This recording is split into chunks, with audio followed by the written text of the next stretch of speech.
င်္ဂလာပါခင်ဗျာဒီနေ့တော့ကျွန်တော်ဆက်ပြီးတော့ Basis AZ ရဲ့ lesson 8ပေါ့နော်ကျွန်တော်တို့အခုသင်လာတာ lesson 8ရောက်ပါပြီဆိုတော့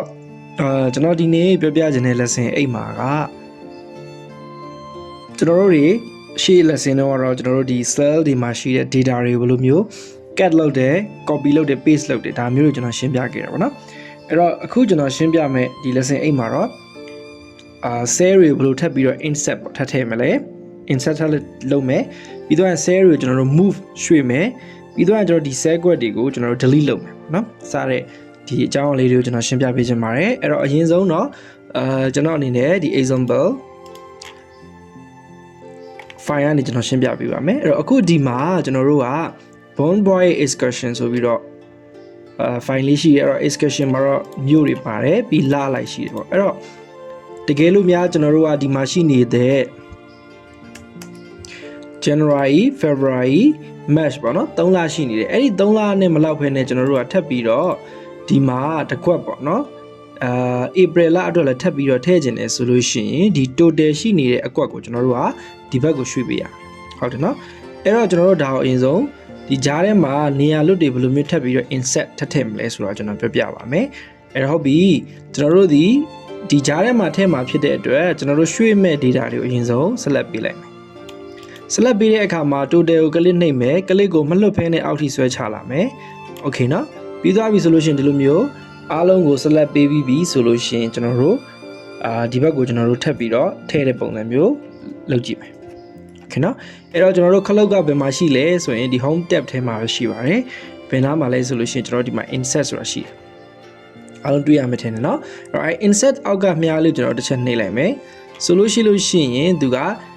၄ခုပေါ်လာတယ် insert cells insert sheets rows insert sheet column insert sheet ဆို၄ခုရှိတယ်အဲ့မှာကျွန်တော်တို့ကထိဆုံး insert sheets insert cells ကိုကျွန်တော်နှိပ်လိုက် okay အဲ့ဒါဆိုလို့ရှိရင်ဒီမှာနောက်ထပ် box လေးတစ်ခုကြာလာပြီးတော့နောက်ထပ်ခလုတ်၄ခုပေါ်လာတယ်အဲ့ဒါကတော့ကျွန်တော်တို့ shift cells right အဲ့တော့ညာဘက်ကိုတိုးမှာလား shift cells down အောက်ကိုချမှာလားentire row လား entire column လား row တစ်ခုလုံးကိုချိန်ပါလား column တစ်ခုလုံးကိုချိန်ပါလားအဲ့တော့ကျွန်တော်တို့ကတော့ညာဘက်ကိုတိုးမှာဖြစ်တဲ့အတွက်သူ့ရဲ့ဒီအမှန်ချစ်ထားတဲ့အတိုင်းပဲ okay နှိပ်ပေးလိုက်မယ်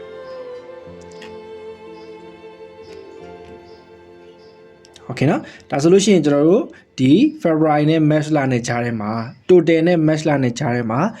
တစ်ခွက်ပေါ်လာပြီပေါ့အဲ့မှာကျွန်တော်ထပ်ပြီးတော့ဒီ April အတွက်ဆိုပြီးကျွန်တော်ထပ်ပြီးတော့ data တွေထည့်လို့ရမယ်ထပ်ပြီးတော့ကျွန်တော်တို့တွေလှုပ်ဆောင်လို့ရမယ်ပေါ့နော်okay ဒါကတော့ကျွန်တော်တို့က cells တွေကိုcolumn အလိုက်ရွှေ့တာပေါ့နော်အဲ့တော့ကျွန်တော်တို့တကယ်လို့များ cells တွေကိုကျွန်တော်တို့ select လုပ်ပြီးရွှေ့တာပေါ့တကယ်လို့များကျွန်တော်တို့က A B C D စသဖြင့်ဒီ column အလိုက်ကိုရွှေ့လို့မရဘူးလားဒါမှမဟုတ်ရင်1 2 3 4 5ဆိုတဲ့ဒီ row လိုက်ကိုရွှေ့လို့မရဘူးလားဆိုတော့ရတယ်အဲ့တော့ကျွန်တော်တို့ဘယ်လိုမျိုးရွှေ့မလဲဆိုလို့ရှိရင်ဒီမှာကျွန်တော်တို့အရင်ဆုံး column 9ကိုကျွန်တော်တို့ row 9ကိုကျွန်တော်တခါလဲ select ပေးမယ်အဲ့တော့9ပေါ်မှာကျွန်တော်တို့ mouse လေးဒီလိုပုံစံပြောင်းသွားပြီဆိုရင် click တစ်ချက်နှိပ်မယ်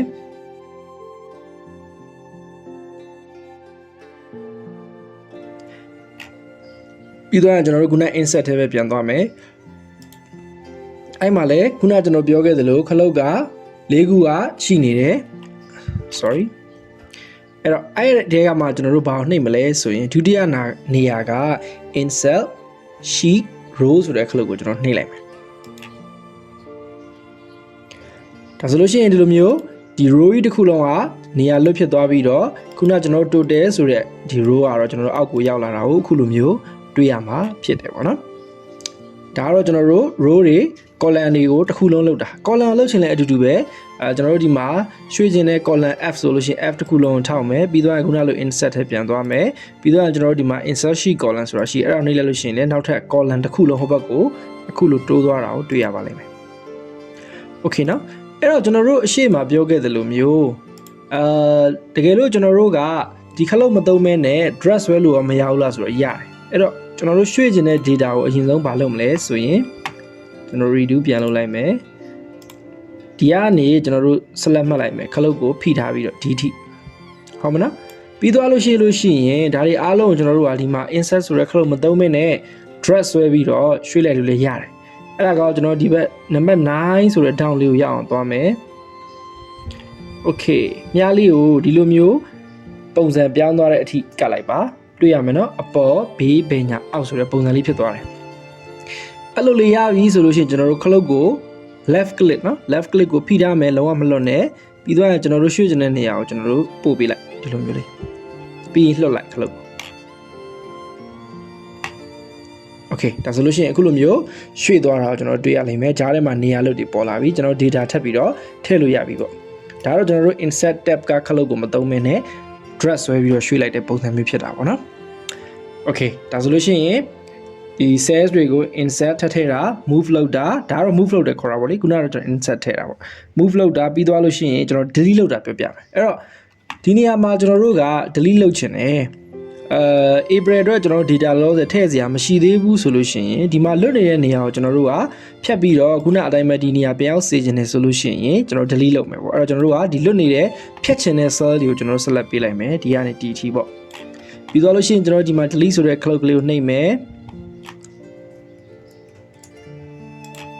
Okay သူလည်းပဲ insert တော့အလိုမျိုး cloud လေးခုပေါ်လာတယ်အဲ့တော့သူက delete cell တွေကိုလုံးမလာခုနလိုပဲ row လိုက်လား column လိုက်လားပေါ်တယ်လောဆယ်တော့ကျွန်တော်တို့က cell တွေဖြစ်တဲ့အတွက် cell ကိုပဲရွေးပေးလိုက်မယ်အဲ့တော့သူလည်းပဲခုနလိုမျိုးကျွန်တော်တို့ cloud လေးခုပေါ်လာတာပါပဲအဲ့ကျွန်တော်တို့က left ကိုပေါ့နော်ထိပ်ဆုံးမှာယူထားတဲ့အတိုင်းပဲကျွန်တော်တို့ okay နှိပ်ပေးလိုက်မယ်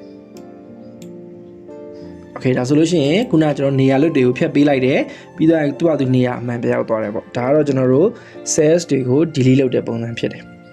အဲ့တော့ခုနအတိုင်းပဲကျွန်တော်တို့ entire row entire column ကိုလည်းကျွန်တော် delete လုပ်လို့ရတယ်အဲ့တော့ match လာပါဝင်နေတဲ့ဒီ column တစ်ခုလုံး delete လုပ်မယ်ဆိုရင်လည်းဒီမှာ delete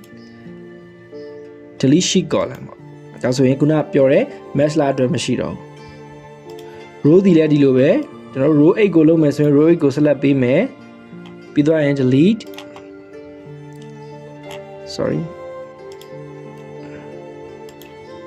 sheet row နော်တူပါပဲဆိုတော့ဒါကကျွန်တော် delete လုပ်တာဖြစ်ပါတယ်ဒါဆိုလို့ရှိရင်အားလုံးပဲအခု lesson 8မှာကျွန်တော်ပြသွားတဲ့ cell ကို insert လုပ်တယ် move လုပ်တယ်ပြီးတော့ delete လုပ်တယ်ပေါ့ဒါအားလုံးနားလည်မယ်လို့ကျွန်တော်ယူဆပါတယ်အဲ့တော့ကျွန်တော် lesson 9မှာပြန်ပြီးတော့စုံပါမယ် basic Excel lesson ကိုတော်တော်လေးအခုဆိုရင်နားလည်သဘောပေါက်နေပြီလို့ကျွန်တော်ယူဆပါတယ်ခင်ဗျအားလုံးကျေးဇူးအများကြီးတင်ပါတယ်ခင်ဗျာ